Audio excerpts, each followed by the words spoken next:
people are saying, oh, look, Iran just got bombed. Trump bombed Iran. And you have these schmucks, these evangelicals saying, this is what I voted for. And they got that accent. I'm not stereotyping, but a lot of them got that accent. That's what I voted for. This is what you voted for. You voted for war. You voted for destruction. Now, how much damage did Trump do to the whole nuclear facility, right? The Fordo. Fordo is the big one. Well, AP News did an article saying satellite imagery shows damage done to the Fordo facility. Okay, what's the extent of the damage? According to the satellite imagery, there was damage that was done to the tunnel entryways. Tunnel entryways, guys. Tunnel entrances. Okay. I don't see any proof that America has destroyed Iran's nuclear project. You have Donald Trump. A short time ago, the U.S. military carried out massive precision strikes on the 3 key nuclear facilities in the Iranian regime: Fordo, Natanz, and Esfahan. Tonight, I can report to the world that the strikes were a spectacular military success. Iran's key nuclear enrichment facilities have been completely and totally obliterated. Talking about how he has destroyed the facilities, how Fordo is destroyed. Really? Well, there's no evidence for that. We're seeing evidence of damaged or destroyed tunnel entrances. That's it. Now, there is an Israeli general. I believe he is a reservist general, but he is still a general nonetheless. And he wrote an article right after Israel bombed Iran the first time. And according to this Israeli general, his name is Yitzhak Brick, by the way. According to General Yitzhak Brick, Iran has nuclear facilities 1,000 meters under the ground. 1,000 meters under the ground. America is not going to destroy Iran's nuclear project. What happened right after Trump hit Iran? Iran didn't give a shit because Iran bombed Israel right after Iran got bombed by America. And 86 Israelis got injured. Turkey right now has been accelerating, Turkey right now has been accelerating its production of ballistic missiles in the midst of this war between Iran and Israel. Why? Because Turkey is preparing for a war with Israel. The Israeli Najal Committee, which is a committee that was established to come up with estimations in regards to Israel's defense and military budget, said early this year that Israel must prepare for a war with Turkey. Why did the Najal Committee say this? For obvious reasons. So Israel is preparing for a war with Turkey. Turkey is preparing for a war with Israel. And what we are seeing, and we're seeing this, guys, what we are seeing currently is the beginning stages of the second Holocaust. So let's talk a little bit about this whole quagmire of a situation. America actually did it. America actually hit Iran's nuclear facilities. And we all know why America did it, because, well, this is what Israel wants. And Israel has its interest, and Israel wants to be the biggest dog in the Middle East. And Israel is America's proxy, biggest proxy in the Middle East. And so America wants to make sure, okay, well, our proxy is happy, our proxy is secured. America wants to help its proxy out. The thing is that you have a huge amount of the American population, the majority of the American population, the vast majority of Americans, have zero interest in getting into a war for Israel. They have zero interest in getting into a war for any damn country, let alone Israel. And so in America, you have this whole struggle between the Tuckerites and the Cruzites. You got the Ted Cruz Americans who want war for Israel. They want a war against the Iranians because that's for Israel. And it says in the Bible that whoever blesses Israel will be blessed and whoever curses Israel will be cursed. And so we have to help Israel because that's what God wants. And you had freaking Mike Huckabee, the U.S. ambassador to Israel. What a freaking perfect person to pick to be the ambassador to Israel, because he worships Israel. Israel is his religion. So, of course, I mean, he's the perfect candidate to be America's representative in the Holy Land. And you had freaking Mike Schmuckaby. I have a more nasty way of saying his name, but I won't say it. But you guys can imagine, right? Sounds like Schmuck, sounds like Huck. Mike Schmuckaby. We got this guy declaring freaking crusades. And now, I thought the whole thing about crusades was outdated. But apparently it's not. And you got all these American evangelicals talking about crusades. You still got people on Facebook talking about why the crusades were justified. It's like, dude, this is not 2009 anymore. This is not 2006. We get it, right? The crusades were a response to Islamic aggression. We get it, right? We've heard it. We've heard it a million times.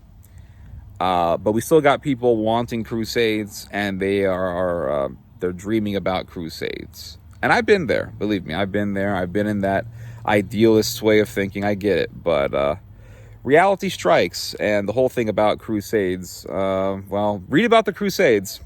They were a disaster. Huckabee is talking about how God is with you, Trump, and you got to do this. And you got to be like Harry Truman, the guy who nuked Japan. He's telling Trump implicitly to nuke Iran. We have mentally ill people running the country.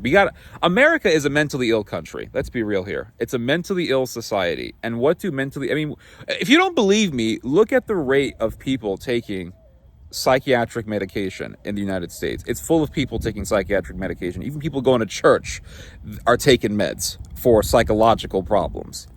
So America is a mentally ill society. It's ran by mentally ill people. They think that they gotta bless, or they gotta go to war. Not even bless. It's not even. We're beyond that point. It's not even about blessing. They believe they gotta go kill people for Israel because some crazy Jewish people want a temple.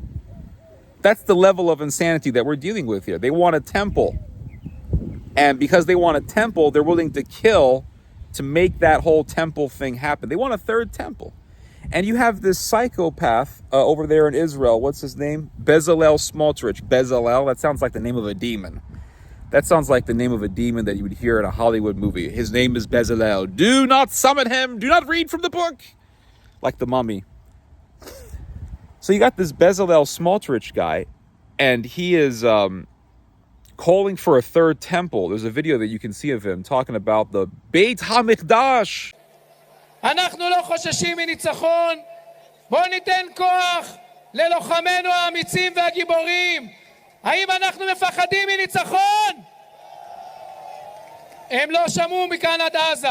האם אנחנו מפחדים מניצחון? האם אנחנו מפחדים מהמילה כיבוש? אנחנו כובשים את ארץ ישראל. אנחנו משחררים את עזה. אנחנו מיישבים את עזה. אנחנו מנצחים את האויב. אנחנו אומרים תודה לקדוש ברוך הוא. אנחנו מבקשים ממנו עוד. לא מספיק. אנחנו מבקשים ממנו עוד יותר טוב בעזרת השם, מתוך אחדות ירושלים, מתוך קדושת ירושלים, מתוך שמחת ירושלים, נזכה בעזרת השם להרחבת גבולות ארץ ישראל, לגאולה שלמה ולבניין בית המקדש כאן במהרה בימינו, amen. The Beit HaMikdash, the temple. See, I know a little bit of Hebrew. And then you got Pete Hegseth, who is one of our top officials in the U.S. government. He's the defense minister or whatever, Secretary of Defense. And freaking Pete Hegseth is talking about a third temple and why we have to build a third temple. 2017, the declaration of Jerusalem as the capital was a miracle. And there's no reason why the miracle of the reestablishment of the temple on the Temple Mount is not possible. We got a bunch of apocalyptic, messianic, cultist, mentally ill people running things. And Trump, this is how you know America is evil and Israel is evil. America was in the middle of negotiations with Iran about their nuclear project. What happened?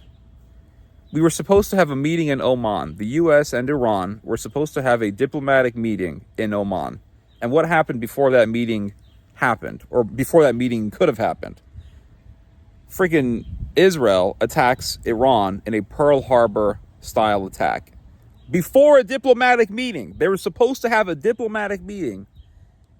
And America and Israel decide to backstab Iran. That's called covenant breaking. That's one of the great abominable sins in the Christian religion. And all these evangelicals who are praising Israel and they're applauding Trump for bombing Iran are evil. You guys aren't even stupid. I'm not even gonna give you guys the excuse of being idiotic. I don't know if the wind is disrupting anything. I hope not.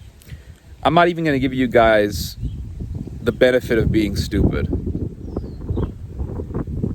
I'm going to say that you guys are evil because you guys are covenant breakers. You guys are like Simeon and Levi in the book of Genesis.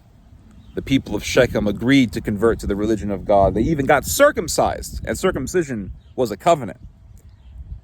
They had a covenant with God, and they had a covenant with the Hebrews, and the Hebrews broke the covenant. And so that evil way of thinking is in Israel today. And in fact, there's a video you can see of some Israeli soldier saying, we're going to slaughter the Gazans just like Simeon and Levi butchered the Shechemites. מה הפחיד את העמים מסביב? שלא העיזו להתקרב לעם ישראל יותר. מה ששמעון ולוי עשו לשכם. עם ישראל בשמחת תורה קיבל מכה. קיבל מכה כואבת. פגעו בכבוד של העם שלנו. גדוד 9208 נכנס לבית חנון ועשה בבית חנון את מה ששמעון ולוי עשו בעיר שכם. אבל המשימה לא נגמרה. לא נגמרה המשימה, יש לנו עוד עזה שלמה לעשות לה כמו בית חנון. עזה שלמה צריכה להיראות כמו שבית חנון נראית. אתם יודעים למה? כדי שיהיה פחד של כל האומות מסביב, בערים, בערי הלבנון, בערי יהודה ושומרון, וכל האויבים שיושבים מסביבנו וחושבים שאפשר לגעת בכבוד של עם ישראל. You guys do realize that there was a curse that was put on Levi for that evil. Because after Levi and Simeon did that massacre, when Jacob was laying on his deathbed, he told Levi, your generation is going to be scattered because of the murder that you committed. There's an ancient curse. And so this Israeli soldier is saying, we're going to butcher the Gazans, just like Simeon and Levi butchered the Shechemites. You guys do realize you guys are summoning the ancient curses. And the Israelis are such weasels. Israel is a weasel country. Israel is such a weasel country. It starts a war in the middle of diplomatic negotiations and then runs to America and says, help me, America. If you don't help us, you're anti-Semitic. This is like a guy in school who starts a fight and then runs to the biggest guy in school and asks him for protection. What do you call that person? A weasel. That's a weasel. That's a worm, squiggly, squirmy, weaselly move. And so now America is put on a corner. Do we help our ally? Do we not help our ally? And America is split between the Cruzites and the Tuckerites. You got the Ted Cruz people and the Tucker Carlson people. And the vast majority of Americans are Tuckerites. They don't want no freaking war. They don't give a shit about helping Israel. Oh, but the Bible says, well, you're not reading the Bible correctly. Because St. Paul says that the seed of Abraham is Christ. And so those who are followers of Christ are actually of the seed of Abraham and therefore are children of Abraham. It's not about bloodlines and genetics. It's about who is following the true Messiah. You're reading your Bibles wrong. You guys are following a heresy and a cult. Confession is the beginning of healing. We've all been there, all right? But, oh boy. So, how long is this going to last? I don't know. If Trump just leaves it at this and says, there's this wind again. If Trump just leaves it at this and says, okay, I bombed them, I look strong, all right, Israel, you're on your own, then people are going to forget about this. That's what they're going to do. They're going to say, okay, he bombed them to show strength, and he dropped it, right? That's it. People aren't going to care. But if he makes this into a forever war, guess what's going to happen? We're going to end up like the Athenians. Now, I talked about this in my last live stream, but there's a war in ancient history. It's called the Peloponnesian War. It's a really fascinating war. I'd highly recommend that you guys read the book on the Peloponnesian War by the Greek historian Thucydides. Thucydides is our main source for researching the Peloponnesian War. And Thucydides, in the last section of his book, talks about how Athens was split over whether or not to go to war in Sicily. So there's this thing in history called the Sicilian Expedition. The Sicilian Expedition was really the last stage of the Peloponnesian War. Peloponnesian War, by the way, was between Athens and Sparta. And the Athenians and the Spartans were fighting over who's going to be the top Greek, okay? Who's going to be Elven Lord of the Hellenic world, and who was basically going to run the Mediterranean. I mean, it was a whole geopolitical interest, as all wars have these types of interests. And there was a war in Sicily between Sparta's proxy in Sicily and Athens's proxy in Sicily. So the proxy for Sparta was Syracuse, and the proxy for Athens was Segesta. And the Athenians were split over whether or not to go to war in Sicily to help their proxy. And the Athenians basically said, are we going to allow Sparta's proxy to defeat our proxy in Sicily? We must go to war. And there was the party against the war, and the party that was against the war said, listen, if you guys go to war in Sicily, it's going to devastate Athens. We don't care. And so they went to war. They got this giant naval armada, got this giant army, went to freaking Sicily, and got their asses whooped. And the Spartans defeated the Athenians. And that devastating disaster of a war in Sicily ruined the Athenians, and it really spelled the end for Athenian power in the Mediterranean. And so if America enters a forever war with Iran, it'll really spell the end of America's empire. It'll be like what happened with the Romans when the Romans fought the Iranians. The Romans also had a forever war with the Iranians. You can read about it. It's called the Roman-Parthian Wars, which lasted a very long time. And then there were also the wars between the Romans and the Sassanids, the Sassanid Persians. And these were forever wars that the Romans had with the Iranians, and the Romans lost. The Romans did not win. Rome's forever war with the Parthians led to massive instability within the Roman Empire. So, for example, there was a Jewish revolt that happened when the Romans were bogged down in their war with the Parthians. There was a Jewish revolution, and these Jewish revolutionaries did a coordinated attack on all non-Jews in North Africa, Cyprus, and in really the Levant, the Levantine part of the Middle East. And they butchered hundreds of thousands of people in Cyprus. They butchered hundreds of thousands of people in North Africa. And the reason for this was because the Jewish people at that time had a book called the War Scroll, which you can read parts of online, because we only have fragments of it, because that's what was left when archaeologists discovered the Dead Sea Scrolls. And in the War Scroll, it says that there will be an apocalyptic war in which the Jewish people will wipe out all non-Jews. And first, according to the War Scroll, it says, first we will go after all of the children of Shem who are not Jewish. Then we will go after all of the sons of Ham, that's the African peoples, sub-Saharan Africans mainly. And then it says, and then we will wipe out all the sons of Japheth. That's the European people, the sons of Japheth. And so they butchered hundreds of thousands of people. The Romans eventually defeated them, But the reason what happened was the Jewish revolutionaries saw Rome's forever war with Parthia as an opportunity to do a revolution, because there weren't a whole lot of Roman soldiers in these Roman territories in which they did their revolution, which led them to conclude that they could do a revolution without much hindrances. So Rome's forever war led to instability within the Roman Empire. If America goes into a forever war with the Iranians, it's going to be a catalyst for a lot of problems in the U.S. You're going to have Americans getting a much deeper feeling of disillusionment with America. You're going to get Americans becoming much more angry with the system. They're going to say, why are billions of dollars going to Israel, and we even have difficulty paying rent here. We have difficulty buying groceries. We have difficulty buying gas. It's going to be a disaster. It will spell the end of the American empire. Bottom line, it will spell the end of the American empire.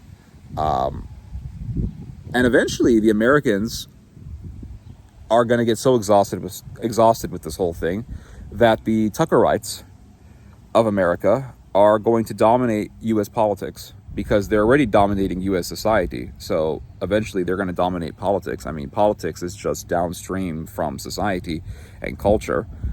And eventually, America's foreign policy towards Israel is going to change to the point where America's going to say, Israel, we're done. We're tired of you.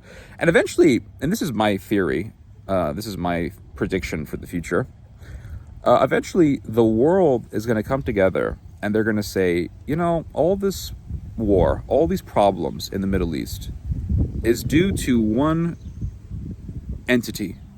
And they're all going to point their fingers at Israel. Now, I'm not saying that they will be right. I'm not saying that this is correct. I'm just giving you my prediction based on my observation of history.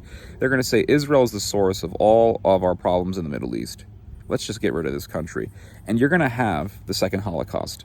I'm not saying this is right. YouTube, do not flag me. I'm not saying this is good. I abhor anti-Semitism. I am against Nazism. I debate Nazis.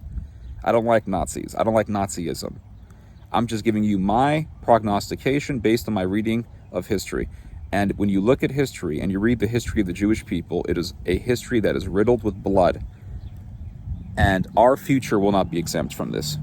They had pogroms against the Jews in Europe. They had pogroms against the Jews in Ukraine. Before the Holocaust, probably the worst butchery of the Jews in Europe was in Ukraine. If I had to make an observation on that, I would say Ukraine had the worst violence against the Jews before the Holocaust.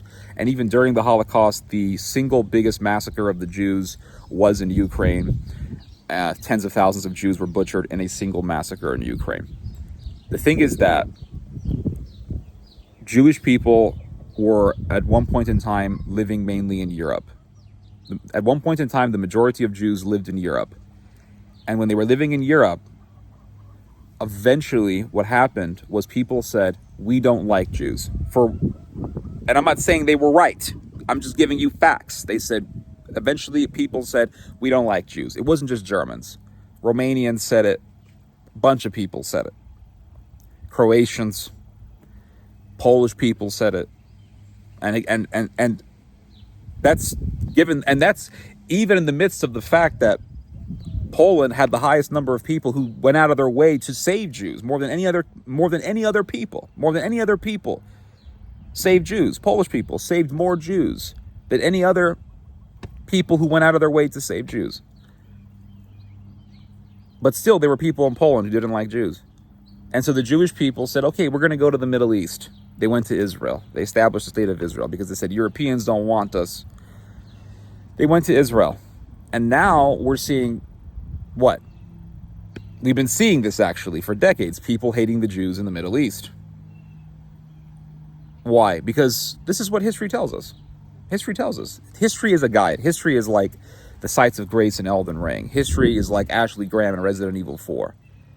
History is like the little robot that helps you out in Gears of War. History is a guide that tells you about the future. And history tells us that the history of the Jews is always going to be bloody. And our future is not exempt from this reality. So the history, or I should say the future of the Jews is not pretty. And, back in the day, they had what was known as the Jewish question. And so the Germans said, well, how do we answer the Jewish question? And they said, okay, genocide. They were evil, absolutely evil.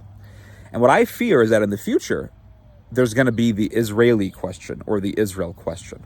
And what I fear is that the world will say the answer to the Israel question is the destruction of Israel. And Israel will be destroyed. Sadly, I'm not saying this is good. There are plenty of great people in Israel. I'm just giving you my observation. You can't stop what's coming. You cannot stop what's coming. And that is the second Holocaust. I don't like it. But from my reading of history, this is what the future holds. It's not pretty. Anyway, you guys just heard some theology. God bless.